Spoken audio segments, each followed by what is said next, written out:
ඔයාලා හැමෝම ගොඩක් හොඳින් සතුටින් ඇති කියලා මම හිතනවා. ඉතින් අදත් ඔයාලා එකතු වෙලා ඉන්නේ මගේ YouTube channel එකේ අලුත්ම වීඩියෝ එකත් එක්ක. ඉතින් මේ වීඩියෝ එක බලන හැමෝටම ගොඩක් ස්තුතියි. අද මම ඔයාලත් එක්ක කතා කරන්න හිතුවා සීනි භාවිතය ගැන. ඒ කියන්නේ අපි හැමෝටම බැරුව නැතුව බැරි දෙයක්. අපි කෑවොත් සීනි කනවා, මොන හරි බොන දෙයක් බිව්වොත් එමේ ඒකත් පැණි රහයි. හැමදේම අපි සීනි වලට පුරුදු වෙලා තියෙනවනේ. ඉතින් ඒ වුණාට ඒක හොඳ දෙයක් නෙමෙයි. අපි සීනි අපේ ඇඟට අවශ්‍ය ප්‍රමාණයට වඩා කෑවොත් එහෙම ඒකෙන් වෙන්නේ අපිට ලැබෙන්නේ අහිතකර බලපෑමක් විතරයි. ඉතින් මං හිතුවා අද කතා කරන්න මේ සීනි කන එක අඩු කරලා බලලා ඔයාට ලැබෙන ප්‍රතිඵල මොනවද කියන්න. ඉතින් එහෙනම් අපි තවත් වෙලා ගන්න නැතුව ඉක්මනට වීඩියෝ එකට ගිහින් බලමු. සීනි කන එක අඩු කරාන් පස්සේ අපිට ලැබෙන ප්‍රතිඵල මොනවද කියලා. ඉතින් ළමයි පළවෙනිම කාරණාව තමයි මේ සීනි කියන දේ අපි සති දෙකකට නතර කරා කියන්නකෝ. ඉතින් එතකොට පළවෙනිම කාරණාව තමයි අපිට හොඳ ශක්තියක් ලැබෙනවා. හොඳ better energy. ඒ කියන්නේ අපේ blood sugar එක stable වෙනවා. ඒ කියන්නේ ඔයා මුලින්ම පටන් ගත්තන් පස්සේ ඔයාට දැනෙන්න පුළුවන් ඇඟට හරි අමාරුයි, නිතරම නිකන් කලන්තයක් වගේ දැනෙන්න පුළුවන්. මොකද එකපාරම සීනි නතර කරාන් පස්සේ ඒ වුණාට ඒක ක්‍රමක්‍රමයෙන් ස්ටේබල් වෙනවා. ඔයාගේ blood sugar ඒ level එක ස්ටේබල් වෙනවා. ඉතින් ගොඩක් වෙලාවට හිතන්නකෝ කෑවන් පස්සේ සමහර ගොඩක් අපි සීනි කන අයට කෑවන් පස්සේ හරියට එනර්ජි එක නෑ, ශක්තිය අඩු වෙනවා, ෂය වීමක් සිද්ධ වෙනවා. ඉතින් ඔයා සීනි කන එක අඩු කරාට පස්සේ ඔයාට සති දෙකකට පස්සේ හොඳ එනර්ජි එකක් ඔයාට ලැබෙනවා. ගොඩක් වෙලාවට අපි හොඳට නිදාගෙන නැගිට්ටත් ඊට පස්සේ දවසේ අපිට නැහැ කිසිම ශක්තියක් නැහැ. අච්චර වෙලා නිදාගෙන නැගිට්ටත් කිසිම එනර්ජි එකක් දැනෙන්නේ නැහැ. අපිට ගොඩක් වෙලාවට ගොඩාක් ටයර්ඩ් එකක් දැනෙන. හරිම මහන්සි, ඇඟට අතපය වේදනාව, ඔන්න ඔය වගේ දේවල් තමයි දැනෙන්නේ. ඉතින් පළවෙනිම කාරණාව තමයි ඔයාට හොඳ ශක්තියක් ලැබෙනවා. ඔයාගේ blood sugar level එක stable වෙනවා. ඉතින් දෙවෙනි කාරණාව මොකක්ද කියලා බලමු. ඉතින් ළමයි ඊළඟ කාරණාව තමයි මේ sugar අපි අඩු කරාන් පස්සේ ඔයා තරබාරු කෙනෙක් නම් ඔයාට දැක ගන්න පුළුවන් වෙනවා ඔයාගේ බර අඩුවීමක්.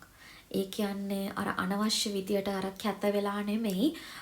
ඒ කියන්නේ අර මහතර ඉන්න කෙනෙක් නිකන් ඇට කෝට්ටක් වගේ වෙනවා කියන එක නෙමෙයි. ඔයාගේ ඇඟේ shape එකක් ඔයාට දැක ගන්න පුළුවන්. ඒ කියන්නේ ගොඩක් අයගේ තියෙනවා බඩ අඩුවීමක් ඔයාට බලා ගන්න පුළුවන් මේ sugar level එක හරියටම stable වුණාන් පස්සේ හොඳ loss weight එකක්. ඒ කියන්නේ weight එක අඩු වෙනවා කියන්නේ ඒක සමාන වෙනවා ඔයාගේ calories ප්‍රමාණයත් ඒවා equal වුණාන් පස්සේ බර નિયમિત විදියට ප්‍රමාණයට අඩුවීමක් සිද්ධ වෙනවා. ඉතින් ඒ වගේම තමයි ළමයි රාත්‍රී කාලේදී නිින්ද.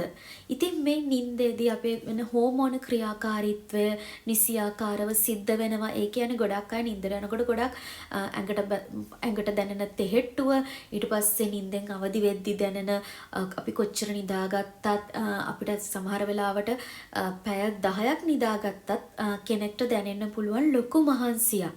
අන්න ඒකත් ගොඩක් දුරට 90%කට වඩා මේ සීනි පාවිච්චිය අඩු කරාන් පස්සේ ඒක නැති වෙලා ඔයාට හොඳ quality sleep එකක් ලැබෙනවා.